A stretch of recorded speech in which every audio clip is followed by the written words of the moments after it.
What's up guys, this is Seth from TechShift, and today I want to talk to you about the current state of Amazon Mturks. If you guys don't already know, Amazon has increased its fees for requesters. That means they have to pay more money in order to get their work done. What does this mean really? Well, I talked a little bit about this in my article, which I'm going to link below, and I'm also going to link the New York Times article, which I will mention in a second. But basically, the requester has to pay more to Amazon in order to get the work done to us. As workers, we rely on some decent paying hits in order to keep doing it. But what ends up happening is that the requester passes that cost on to us. How do they do that? Well, if a hit, which is a job, was normally 25 cents, now they'll only charge you, now they'll only pay 15 cents. Or if a hit is 10 cents, they'll only pay 5 cents in order to make up that cost.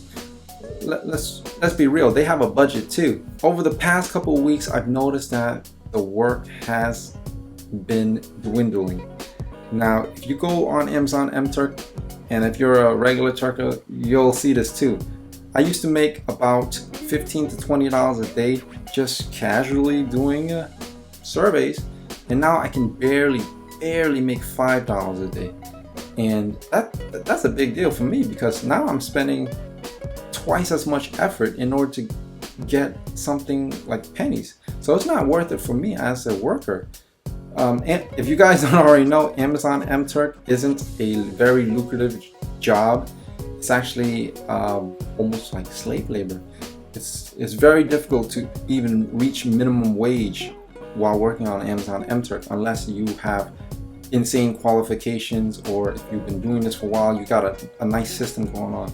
But for the above average worker, I consider myself somewhat above average, it's still very difficult to make decent money. So why do I do it? I do it on my downtime. If I'm browsing Reddit or watching a video or just chilling after I eat or grab coffee or something, I like to go on Amazon Mturk, bang out a couple of surveys. All of a sudden I get a nice change. It pays for my coffee, it pays for some everyday expenses. But now it's becoming almost,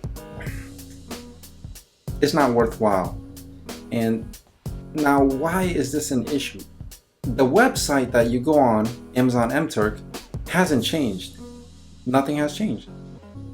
Amazon pretty much just wants more money in its pockets, so they increase the fees, but they don't give the workers anything in return. Usually when you increase fees to the requesters, you offer them some type of benefit. If you guys are new to Amazon Mturks, you try to make an account, you'll need all the usual stuff, social security, whatever, one user, you gotta agree with the terms of service.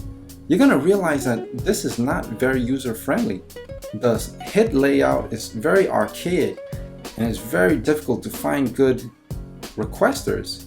And it almost seems like a lot of them are spam. And yes, a lot of these requesters are spammy and not worth doing.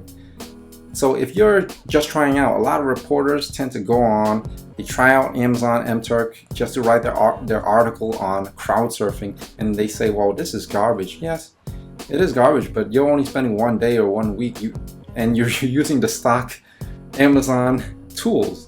What you gotta do is you gotta get something like this. You gotta get Hit Scraper with Mturk Opticon. Now, what is a quick little overview of these guys?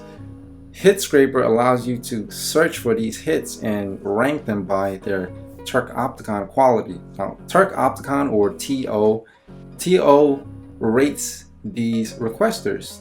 It's almost like a Yelp for Amazon Mturks. So let's say you have a requester, PS9R or something, and you see that they have good ratings. All right, I'll do this hit, and it won't waste my time, and I'll get a decent pay out of it. These tools allow you to actually continue working.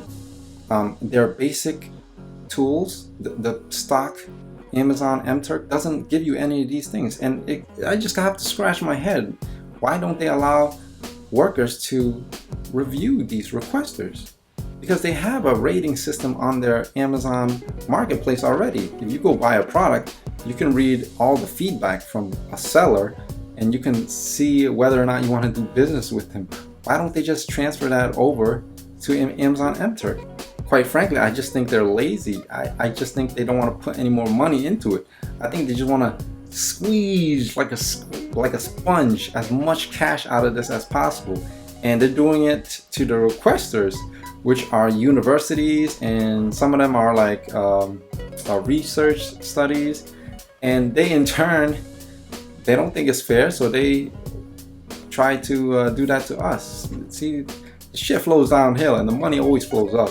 So it's funny how this article has been hitting the web and people are like in an uproar. It's been retweeted so many times. People are talking about how bad Amazon has been treating its employees. And we get a deeper look into the lives of these workers, these white-collar workers. They go into the office and they work long shifts, 10, 12-hour shifts. And it's a terrible thing. It's sad how they're treating their workers. But what I really want to talk about is how they're treating their blue-collar employees, people that are in the warehouse, the boots on the ground, if you will. I take this very personally because I am a blue-collar employee. I've been working in the warehouse for about 4 years. Not Amazon, but I've been working as a selector, as a case picker, order picker, whatever you want to call it, for other various companies. And the parallel is amazing. It's funny because it's not funny, it's sad, but it's funny to me that these blue-collar employees aren't getting attention while these white-collar employees are. So it's kind of like an issue with class. The higher class is always getting more attention while the lowly class are getting almost ignored. But in the warehouse, as a selector, the job is very tough. It is extremely physically demanding, and reading that they have ambulances outside waiting for these guys to drop in order to drop like flies from heat exhaustion is you really got to think about how they treat their workers. They don't treat their workers like people. They're treating their workers like numbers. And this problem isn't exclusive to Amazon. This problem is an issue, a bigger issue on corporations in general. And I've worked at 3 companies in the last 4 or 5 years, and 2 of them are Fortune 500 companies, and 1 of them is a Fortune 100 company.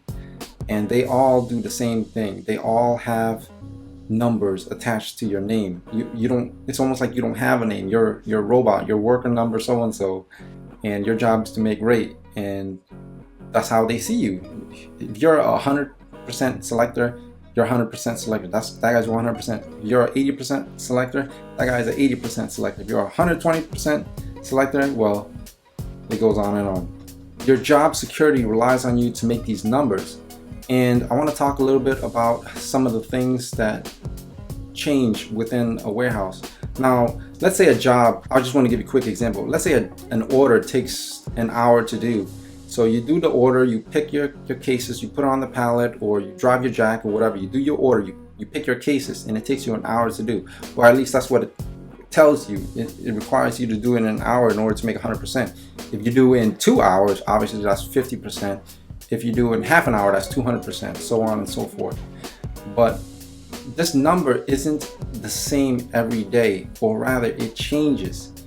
And how it changes is depending on what time of year it is. If it's near the end of the year, that means the CEO wants a higher bonus. I made a joke about it in my article that they need a new yacht. So they put that order down and down management until it gets to us. All of a sudden, an order that normally takes an hour requires you to do it in 50 minutes. You multiply this by 500 employees, you get a lot of extra productivity for basically for free. So this is a problem with warehouses in general. This is a problem with low-level employment in general. They can replace you just like that. If you cannot do the job, they can find someone in the streets, train you for like 3 months or so, and you'll be replaced. And that's an issue. These jobs also, they fight very, very hard against unions. every single one of these jobs. I'm sure Amazon has done it too. They fight very, very hard. One time I was in my first selecting job, they shut down the whole warehouse of 500 or so employees, and they had a meeting with us and showed us a video on why the union is so bad and how collective bargaining is not a good thing and all that stuff. And that the downtime it cost the company, it cost them about 20, I would say 25 or so $1,000, maybe even more, maybe $30,000 to shut down the warehouse for those 2 hours. It cost them money that much. It cost the company that much money, and in their minds, it's worth it to have people scared or to change their minds so they don't go into a collective bargaining agreement. What I got from the New York Times article is something that I've known for a while. It's just, I'm glad it came out, but I just want to let you guys know that this isn't necessarily a problem with Amazon. I think the rage that the internet is having with Amazon is somewhat misguided. This is an issue with corporations in general, and the at-will states that favor these corporations to fire you for whatever reason that they deem fit. And if you want to look at a slight contrast to the politics of this thing, if you look at Germany, Audi, they have unions that work on their cars. And when they came over here, and I think they built a plant in Pennsylvania, and the workers decided they wanted to unionize, they were like, okay, because they were used to it. And it wasn't a big deal for them. But over here, the States, they were like, whoa, we got to stop this. Why is Audi so cavalier about this whole situation? That's because it's normal for them to have workers' rights. It's normal for them to pay them a living wage. While over here, it's almost idolized that these big corporations, these hotshot CEOs, squeeze every last penny out of workers. And that's a big deal, not just in the tech industry, but in America in general. So this is almost like a political vlog on what I think about what's going on in the state of Amazon. And what am I planning to do? Well, in the article that I wrote, I said that I'm going to make a conscious effort in order to not shop at Amazon. So what does this mean for me? This means I'm going to have to patronize brick and mortar stores like Best Buy, Guitar Center, whatever, for my goods, my tech gear, which is fine. Or I'll have to buy directly from the manufacturer, or even eBay, even though that's like another evil, which I won't get into right now. But I realized working for a warehouse, it's very similar for working in Amazon or in the Amazon warehouse.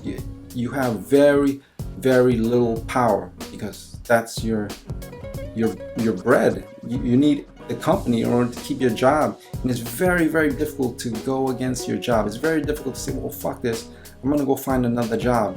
Because if you live in America, the unemployment rate is very high, so it's very difficult to find another job just like that. It wasn't like a couple years ago, 10 or so years ago, when you can just job hop. Right now, it's very, especially for where I live, it's very, very difficult to find another job. So if you are an employee, you can't just say, well, fuck Amazon, let me go select somewhere else, let me pick somewhere else or something. That may be the only job in town, and you might need that job. But as a customer, it's so easy for you to take your money and to hand it to someone else. If you don't like Burger King, you can take your money and go to McDonald's or Wendy's or Whole Foods or something. So as a customer, you have a lot more power than you think. So I want to change the way I'm thinking as an employee. Yes, I'm an Amazon Mturk worker, but I'm also a customer of Amazon. I can take my money elsewhere, and that's the most power I have, and that's what I think I'm going to do. Speaking of Amazon Mturk, they're actually getting some competition. Crowdsource was on Amazon Mturk. And if you guys don't know who Crowdsource is, they're this big firm, this big company. that had a lot of hits. They had a lot of jobs on Amazon Mturk, and in response to the price increase, they left and they're forming their own platform of crowdsourcing. And I'm very anxious to see how that turns out. If it turns out to be successful, great. More competition to Amazon, the better. So that's pretty much it for this video. Let me know what you guys think. Do you guys have any opinions on what's going on with Amazon or American corporations in general? Please let me know down in the comment section below. And if you haven't already, please like, favorite, and subscribe. Thank you.